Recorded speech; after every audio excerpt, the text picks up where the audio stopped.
this is Axis.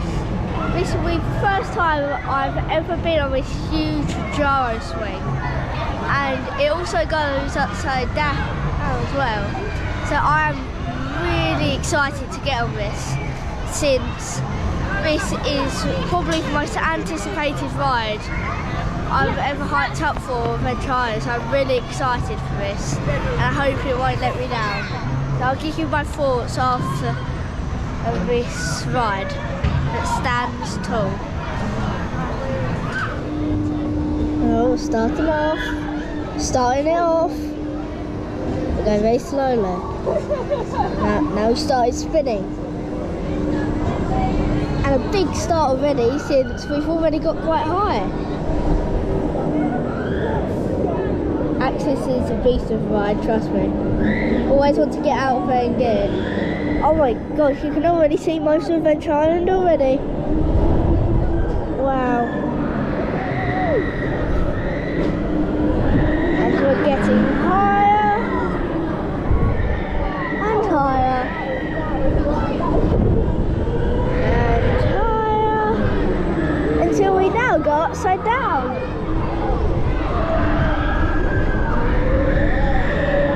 Oh, you can get a shot of what it looks like. This is the phone.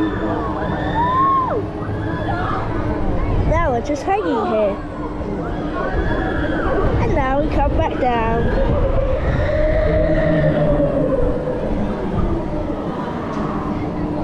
And it keeps on hanging on. And you might even lift out your seat a little.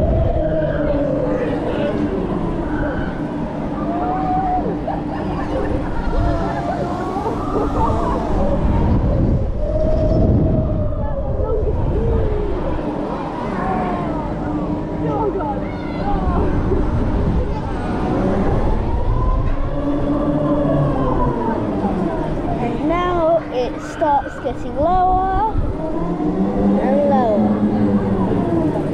Oh my god, so, I've just been on Axis. That was a great ride. That was a sensation I've never felt before.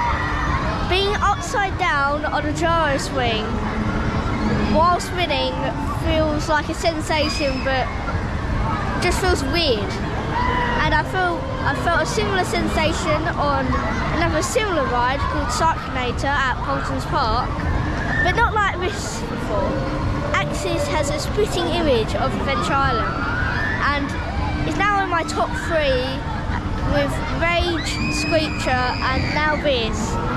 This is an amazing ride, and I can't wait to get back on it in the future.